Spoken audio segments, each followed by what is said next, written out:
Dr. Ryan, Expedition 44. We have been on a series of hermeneutics, and today I want to just dive a little bit more into the languages. And so, most of you guys know that the Bible was written in the Old Testament in Hebrew, but when you really get into it, it becomes very complicated because we don't even really know when some of the original manuscripts were written or how they were written. And so we have very few what I would call original texts. They've kind of been preserved over the years, but if you go back and look at what we have, I just about guarantee we don't have the early original manuscripts of the Bible. And so you think about that and you look at that, and ancient Hebrew, the language, was kind of a little bit of pictographs. The letters described or were pictures of what they were trying to say. And because of this, Hebrew kind of took on an iconic mindset for the writing actually saying or influencing what it was talking about.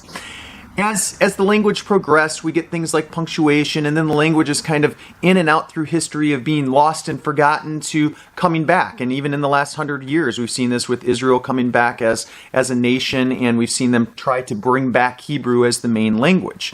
So Hebrew is at best very challenging when you're getting into the ancient sense of it. And then you get into the New Testament, and you get into Greek, and it's a little more challenging than people would think when you really dive into it, because we still, even though we have a lot more of that than we have of Hebrew, we still might not have all the original manuscripts in the way it was exactly written. And so as we try to interpret it, we're trying to interpret the culture within it was presented. And so as we look at that, it's challenging because this was a melting pot. There were several, probably a half a dozen Middle Eastern languages that were kind of being poured into this. And even Jesus, we think, probably spoke a lot of Aramaic, and we see some of that within the Bible. And so there's puns, there's word plays, there's even possibly a lot of slang going into this. Today, within America, we speak a couple different languages here, and you kind of hear those languages intertwine and, little bits and pieces of one. And like I said, there might be a word play with something that some people get and other people don't get. So we're trying to take all of this into account when we're interpreting the original languages of the Bible. So to understand this a little bit more in depth, you need to know that in Greek, there's kind of this utilitarian use of the language.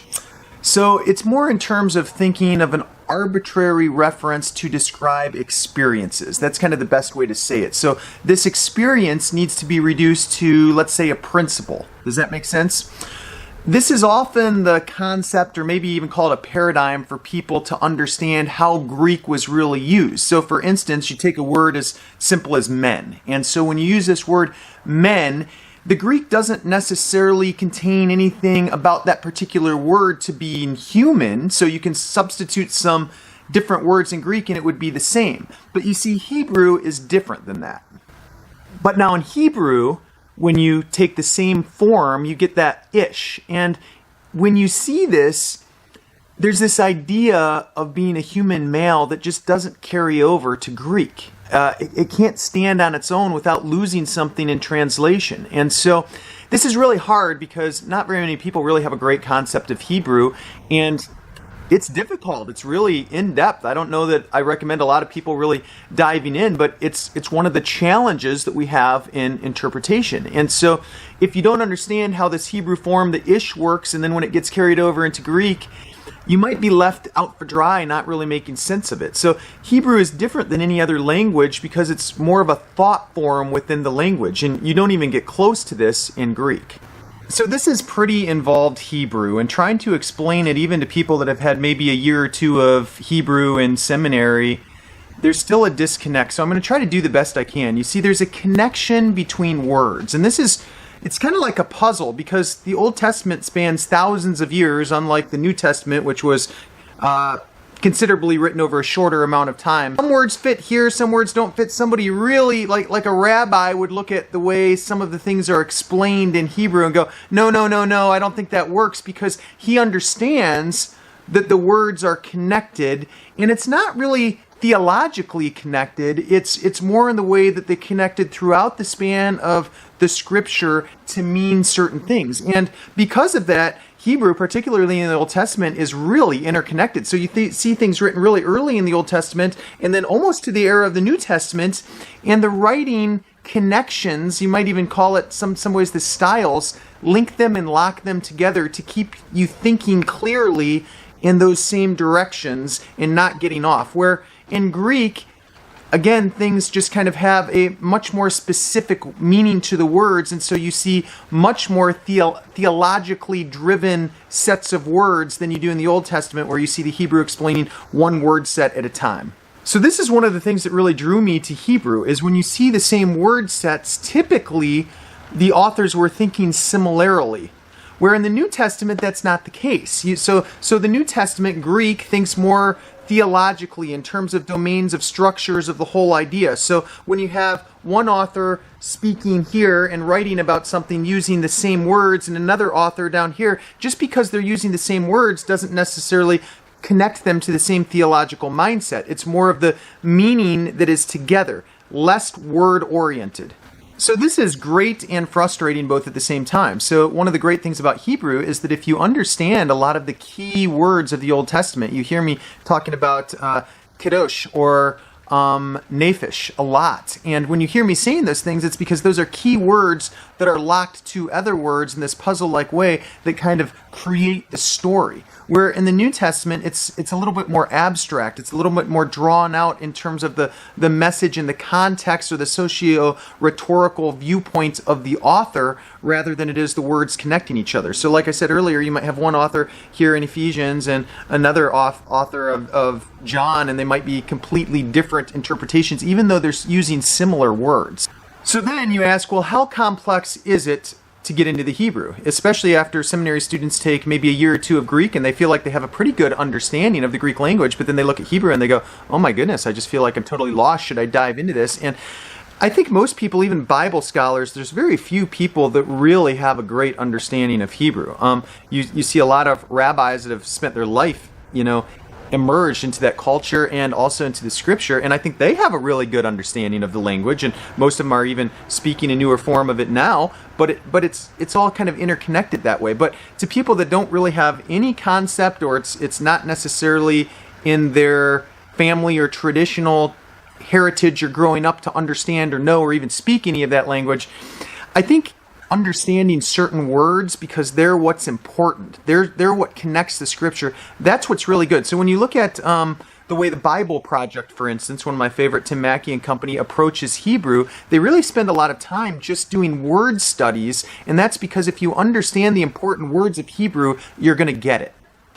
So if you understand the words or the root form of the words themselves, and you get to these words, you're going to kind of have a good head start at understanding the concept. And again, I've said this many times that, the Old Testament is less theological and more into just the understanding of these connections, and that's what creates the theme. And then in the New Testament, a lot of those things that we kind of just have pictures or ideas of, we get the full understanding and it's all connected. But in the Old Testament, they were living very much in faith and just kind of getting what they got a little bit at a time and moving forward in a relational manner. And part of that reason is because the words are so malleable. They're flexible. In fact, you start reading some Hebrew and one word can mean this or that, and they're related, but they have very much different meanings, and they can change their form regularly. They can be read differently, even backwards. I'll throw that one into the mix.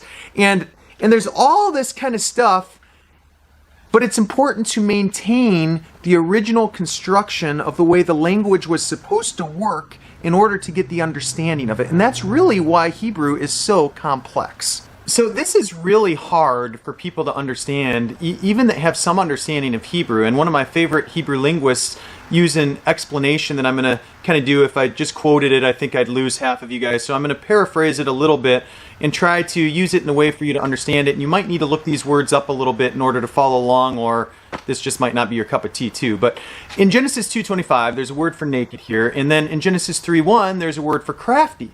And you look at these two words and they're not connected in any way. They're not connected in any translation. There's no way in Hebrew to put these together. Yet, where people get confused is they look at Aram and Arum, and they are connected. And so they're connected not only because they look similar. If I showed them to you the writing in our English language, you'd say, oh yeah, they look very similar. They're the same kind of construct.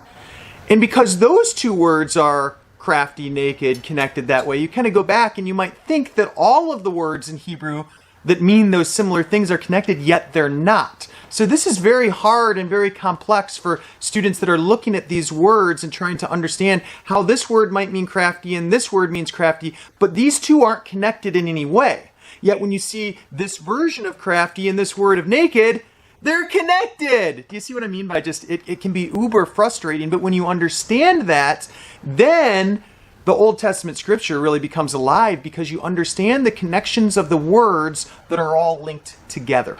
Now you see and hear me refer to a SocioRhetorical Analysis or textures within the scripture. And one of the reasons I like this is because it takes into account this difference between Hebrew and Greek. And without having to understand the complete language, if you go through the analysis of those textures within the socio-rhetorical form, you're actually probably going to figure these things out without knowing the language.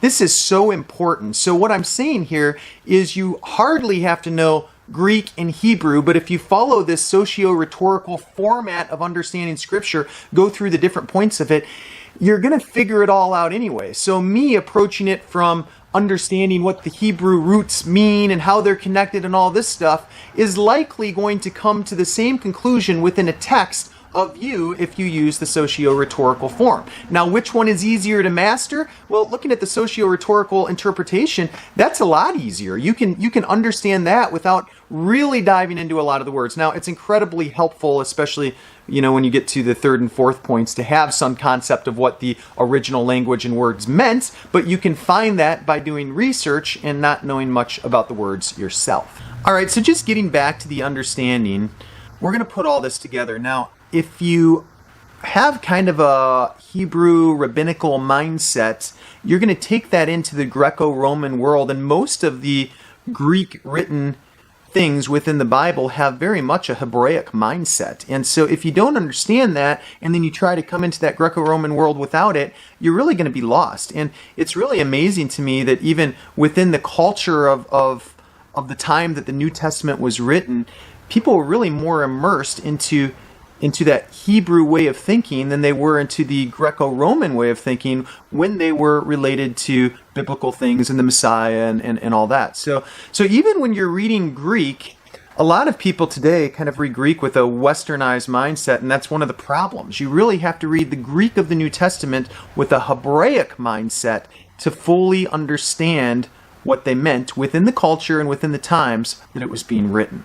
So that's kind of a linguistic overview of the complexities of the Hebrew language and also how it relates to Greek, and I hope you have followed along and kind of understand that. But the good news is, like I said earlier, you can just follow this socio-rhetorical mindset of interpretation, and you hardly need to know any of the Greek or Hebrew or Aramaic or any of that stuff, because as you do the research, you're going to be able to bring this out. Now, it always helps to understand the language. If you take a missions trip to Mexico and you don't speak Spanish, you're going to be a little bit lost trying to take in the full trip.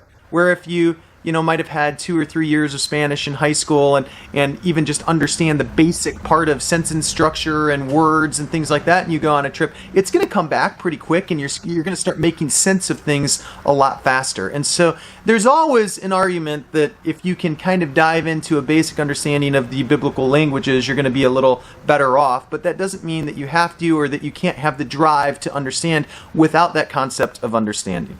May the Lord bless you and keep you.